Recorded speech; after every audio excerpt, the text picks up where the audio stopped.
Il était une fois un grand roi, un souverain infatigable, un développeur, un homme qui avait de l'ambition pour la terre de ses ancêtres.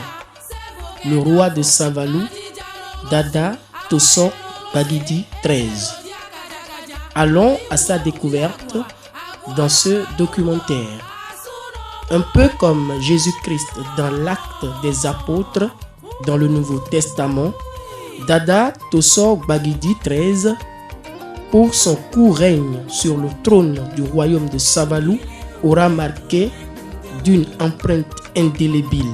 Et parler de ce personnage exceptionnel, de ses actions, de ses ambitions, de sa vie, de ses réalisations, pour une Afrique prospère, un Bénin de paix où il fait bon vivre pour tous, un royaume de Saint-Valou placé sur orbite prendrait des jours et des jours, puisque l'homme a beaucoup fait en si peu de temps. Un homme, un roi doté d'une sympathie hors du commun. Il était socialement un homme bien-aimé. Il avait la carrure d'un rassembleur. Sa loyauté et sa sympathie le poussent souvent à agir sans arrière-pensée, juste pour que les siens qu'il avait portés au moment de son intronisation, que cela ait satisfaction. Observons un peu la cérémonie d'intronisation de ce grand roi, suivie de quelques panégyriques et bien sûr le grand moment où il prenait son nom fort de Dada Tosso Bagidi XIII.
Anyone sending late, carry them to draw, don't talk with my anywhere. We saw it. Everyone tell you how what to watch it. That we are coming on and got a clock at the town.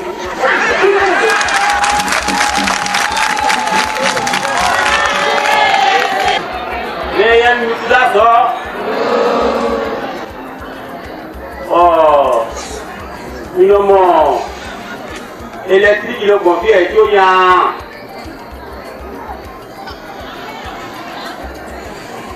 Il nous a témé retour. Très pour déclarer. Mais Dion, ni Wani, Beto Wani, Novichemi, Dachemi, Neyemi. Mi desu mi ka pon di kaka je Dion. Ko ka pon lo di do yo. Ni do. Mais on rote manze la di da ko dai tuma. Dion. E ilo nkole na je Dion. Ça va tout rendre bon nasi.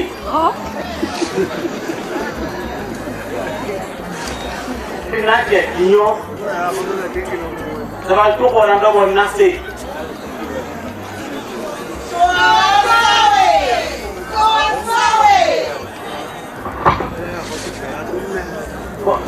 Dion mi ka pon Dion. Il est so solide là.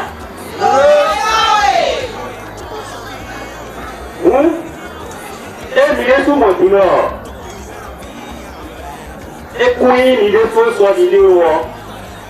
Oui, quand il est dans tout ça.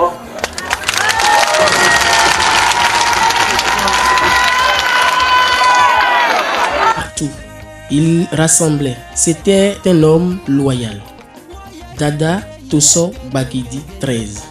Parler de cet homme, sans parler de son amour pour toutes les religions, serait faire un toast à sa foi. Parce qu'à son avènement, Savalou a connu plusieurs avancées notables, dont notamment sur le plan religieux. Il pensa à une messe traditionnelle en faveur des garants du monde endogène.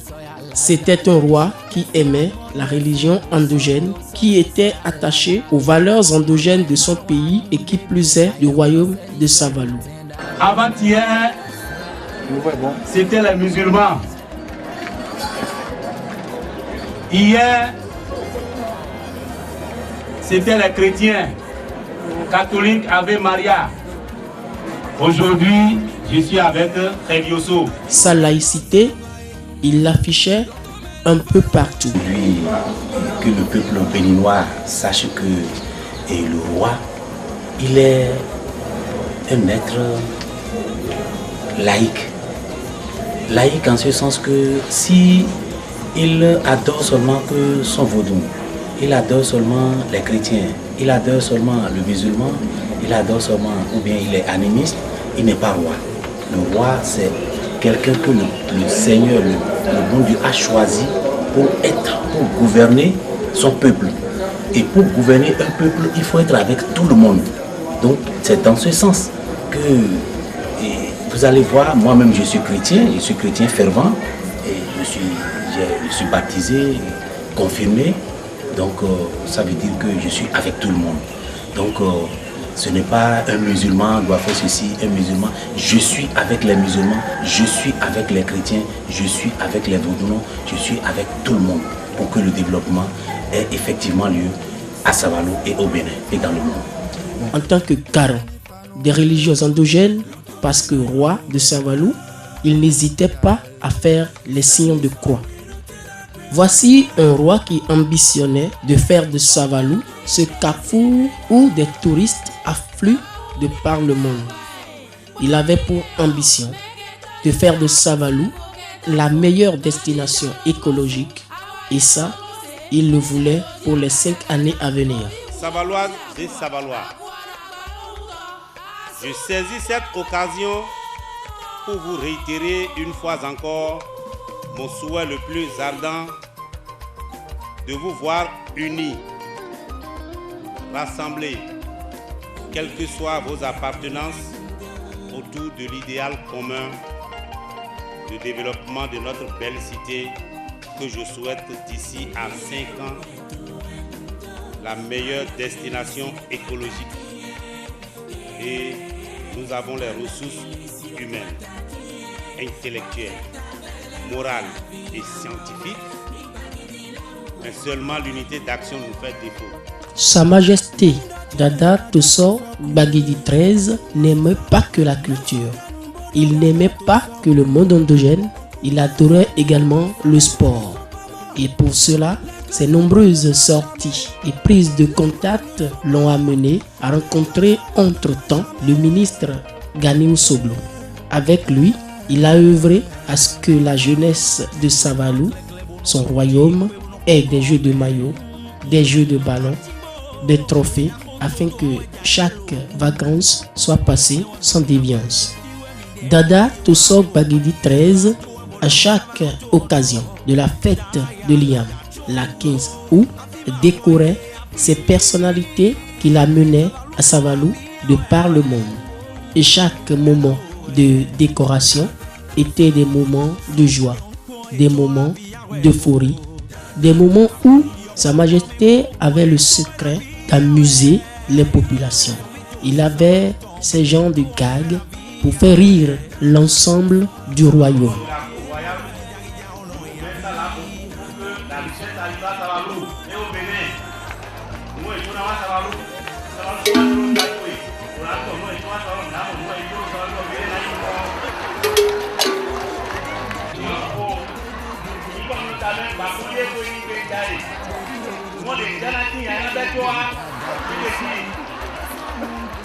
Au nom de la cour royale, sous la couleur des cartes de la mer, on reconnaissait que c'est Savalou le Bénin. Donc, moi, je suis très persuadé. La richesse qui a apporté à Sa Majesté sera s'adresser à sa majesté et à toutes les majestés du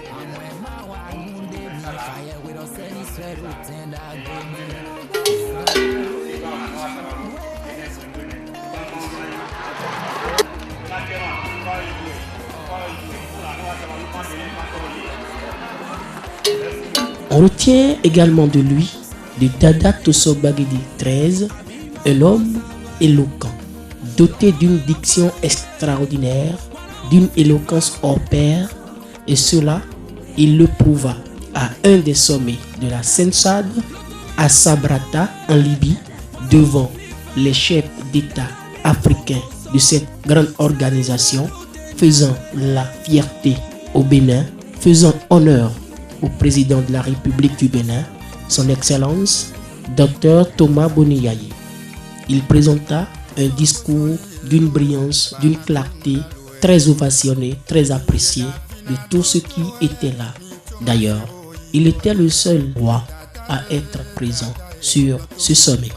Et ça, c'était l'homme. Messieurs les chefs d'État et de gouvernement, membres de la Sensad, ici présents, distingués représentants des différents pays membres de la Sensad, responsables politiques et membres des corps diplomatiques, honorables invités, mesdames, messieurs, en ce moment solennel où je prends la parole devant cette auguste assemblée, l'honneur me revient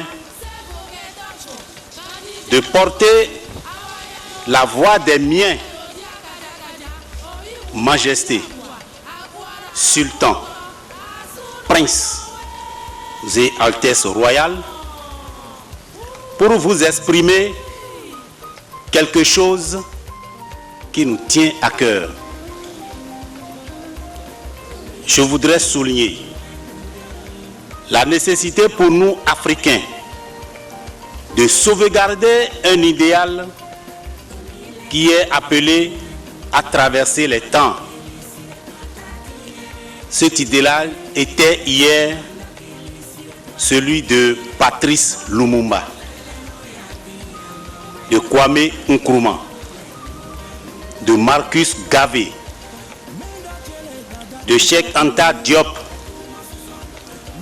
Aujourd'hui, il est défendu par son Excellence Muammar Kadhafi, guide de la révolution libyenne, roi des rois, que je vous demande humblement de l'applaudir.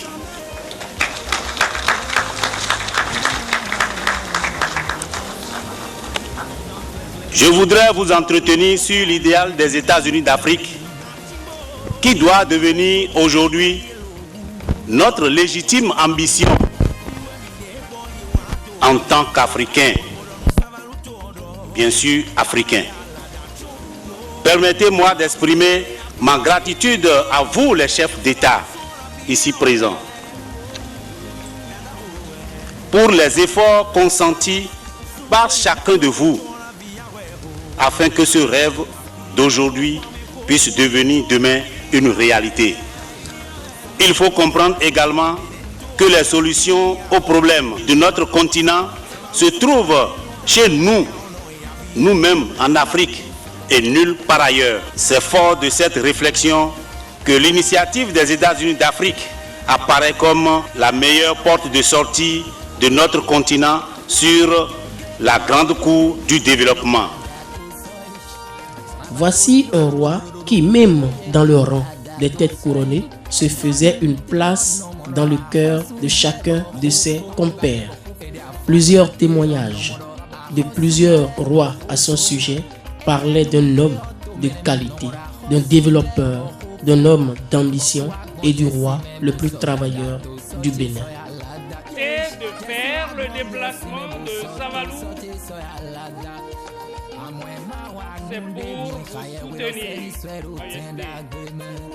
Vous avez le soutien franc et indéfectible de toutes les têtes couronnées du Bénin, Majesté. Majesté, nous sommes fiers de vous et très très fiers de vous. Vous êtes un souverain mu par le développement de Savalou. Et depuis votre intronisation, vous faites beaucoup pour Savalou. Majesté, ce soir, c'est un roi de développement. Les actions qu'il a eu à poser depuis son intronisation jusqu'à ce jour, ces actions-là sont visibles. Et je dois vraiment dire aux populations de Savalou d'être vraiment fiers de leur roi. C'est un roi modèle. C'est un roi qui a, dont la diplomatie est très féroce. Il a réussi à ouvrir certaines postes pour le collectif des rois du Bénin. D'un homme qui ne se donnait pas de repos, de quelqu'un qui ne rêvait, ne mangeait, ne buvait que le développement de Savalou, du Bénin et de l'Afrique. Pour lui, les hommes des médias, les journalistes sont des miroirs par qui passait tout ce qui a besoin d'être divulgué. Tous mes sujets, et particulièrement à vous les hommes de la presse, parce que vous êtes des miroirs. Des miroirs en ce sens que c'est à travers vous que tout se vulgarise. C'est à travers vous qu'on voit tout, à travers vous on comprend tout. Et je vous remercie beaucoup. C'est un roi qui est aimé et cela prouve à chacune de ses sorties l'allégeance à lui faite par ses sujets. Chaque cérémonie sous son règne était des moments de rassemblement, des moments d'émotion, d'euphorie où le peuple vivait réellement son patrimoine culturel. En témoigne cette époustouflante cérémonie de Nuit à Tomé qui a rassemblé un monde fou autour de sa majesté. Il avait pour ambition l'essor de Savalou et pour cela, il appelait les cadres et natifs de son royaume à l'union et à l'unité.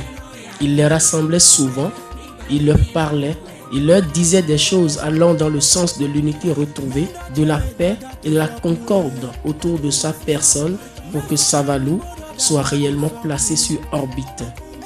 Ces actions, il les faisait en compagnie de la reine parce que derrière un grand homme se cache une femme de feu.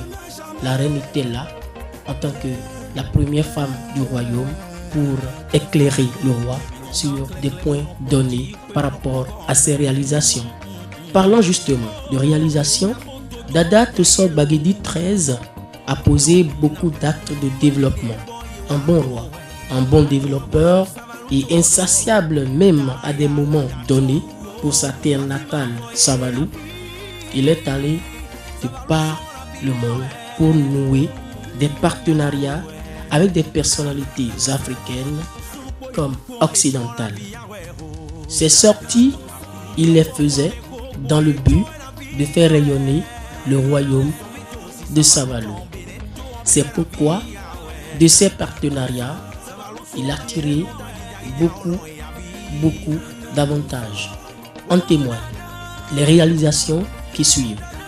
Déjà, à sa prise du trône, il entreprit la réhabilitation du palais royal de Savalou. Sous son règne, le palais changea de face du dehors jusqu'à l'intérieur. Et cette œuvre de réhabilitation, il le poursuivait jusqu'au jour où il passa de vie à trépas pour aller rejoindre ses ancêtres. C'est également lui qui a reconstruit la statue de la Vierge Marie située au pied du palais royal à l'entrée. Sur le grand carrefour de la ville, il choisit un lieu chargé d'histoire pour y ériger une géante statue du fondateur du royaume, Dada Soha, assis sur le dos du buffle. Il fera construire une grande mosquée pour que ses sujets musulmans aillent rencontrer Allah. Il réhabilita la place sacrée communément appelée chez nous Sato. Il répare le couvent des adeptes du vaudou Nesukwe, preuve de son amour profond pour nos valeurs endogènes. Il érigea le monument du dieu Ebieso, un monument de près de 2 mètres 50 de haut. C'est lui qui a érigé le monument d'Adissor. Adissor, le créateur du rythme Tchengoumé. Sous son règne, plusieurs villages du royaume ont de l'eau potable grâce à 10 forages de puits installés un peu partout dans la commune de Savalou. Il a fait construire une morgue de 600 places afin que les dépouilles de ses sujets ne soient à la traîne. Il organisa par 2 fois le Forum des rois d'Afrique. Entre-temps, il crée la Haute Autorité Royale, un regroupement des rois du Bénin. Le 13 août 2014, un peu plus d'1 an donc, il inaugurait le Panthéon de la résistance panafricaine et du marché des esclaves. Il avait comme intention de retracer la route des esclaves et le calvaire que vivaient les bravalides enlevés de Savalou pour le royaume d'Abomey avec le bitumage de cette route qui fait plus de 115 km de long. Il fut aussi l'artisan de la création de la Fédération des mouvements africains pour les États-Unis d'Afrique. Et ça, il l'affichait un peu partout. C'était un panafricaniste engagé qui, par plusieurs fois, a réuni les jeunes étudiants du campus d'Abomey-Calavi avec lesquels il parlait des enjeux des États-Unis d'Afrique. Avec ces jeunes, il s'entretenait chaque fois qu'il en a l'occasion sur comment faire, sur les dispositions à prendre pour que les États-Unis d'Afrique soient effectivement une réalité. Des partenaires, il en avait partout et qui étaient prêts à l'aider pour l'atteinte de ses objectifs. Hélas, on n'en finira pas de citer ses réalisations, tant l'homme a beaucoup fait pour son continent, son pays et son royaume seulement en 8 années de règne. Chose curieuse, il est parti rejoindre ses ancêtres et Maou Segbolissa dans sa dernière demeure un 18 septembre, date de sa naissance, comme pour nous dire qu'il n'est pas parti, mais qu'il est juste derrière le rideau pour booster le développement du Bénin, de Saint-Valou et de toute l'Afrique. Et pour lui, la mort n'est qu'un passage. Et pour lui, la mort n'est rien.